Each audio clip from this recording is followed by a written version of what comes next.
क्या आपने कभी सोचा है कि जब आप न्यूरोस्पाइन ओपीडी जाते हैं तो सच में क्या होता है?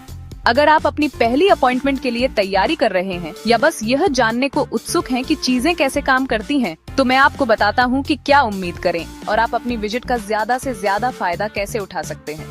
सबसे पहले, ओपीडी का मतलब आउट पेशेंट डिपार्टमेंट है। ये वह जगह है जहां आप अपने डॉक्टर से मिलते हैं और आपको अस्पताल में रात भर रुकने की जरूरत नहीं पड़ती। एक न्यूरोस्पाइन ओपीडी में ध्यान दिमाग, रीढ़ की हड्डी और नसों से जुड़ी बीमारियों पर होता है।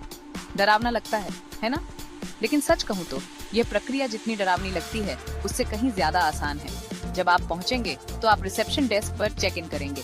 अपनी आईडी, कोई भी रेफरल लेटर, पिछली रिपोर्ट्स और अपनी मौजूदा दवाओं की लिस्ट जरूर साथ लाएं। इससे आपके डॉक्टर को पूरी जानकारी मिलती है, इसलिए यह स्टेप न छोड़ें। चेक इन के बाद आपको अपनी बारी का इंतजार करना होगा। मुझे पता है वेटिंग रूम तनावपूर्ण हो सकते हैं, लेकिन इस समय का उपयोग अपने लक्षणों, अपने किसी भी सवाल या किसी भी डिटेल को लिखने के लिए करें जिसे आप भूल सकते हैं। मुझ पर भरोसा करें, डॉक्टरों को अच्छी तरह से तैयार मरीज बहुत पसंद आते हैं। जब आपका नाम पुकारा जाएगा तो आप अपने न्यूरोस्पाइन स्पेशलिस्ट से मिलेंगे। वे आपके लक्षणों, आपके मेडिकल हिस्ट्री और आपकी बीमारी आपके रोजमर्रा के जीवन को कैसे प्रभावित करती है, इसके बारे में पूछेंगे। कुछ भी न छुपाएं, अपनी दर्द, सुन्नपन, कमजोरी या किसी भी अन्य समस्या को अपने शब्दों में बताएं। आप जितने ईमानदार होंगे, आपकी देखभाल उतनी ही बेहतर होगी।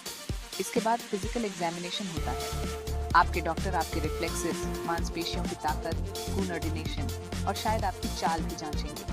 कभी-कभी वे इमेजिंग टेस्ट जैसे एमआरआई या सीटी स्कैन की सलाह दे सकते हैं ताकि अंदर क्या हो रहा है उसे और करीब से देखा जा सके। एक बार सारी जानकारी इकट्ठा हो जाने के बाद आपके डॉक्टर आपको समझाएंगे कि उनके हिसाब से क्या हो रहा है। वे इलाज के विकल्पों पर चर्चा कर सकते हैं, दवाओं और फिजिकल थेरेपी से लेकर जरूरत पड़ने पर सर्जरी तक।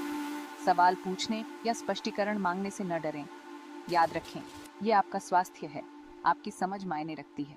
जाने से पहले आपको अगले कदमों के लिए निर्देश मिलेंगे, चाहे वह और टेस्ट हो, फॉलोअप अपॉइंटमेंट हो या इलाज शुरू करना हो। सुनिश्चित करें कि आपको पता हो कि अगर आपको विजिट के बाद कोई चिंता हो तो अपने डॉक्टर से कैसे संपर्क करें। तो यह है न्यूरोस्पाइन ओपीडी संक्षेप में। यह सब अपने डॉक्टर के साथ मिलकर सबसे अच्छा रास्ता खोजने के बारे में है। तनाव न लें, बस तैयारी करके आएं, खुलकर बात करें और अपनी देखभाल में सक्रिय भूमिका निभाएं। देखने के लिए धन्यवाद और अपनी रीढ़ की हड्डी का ध्यान रखें।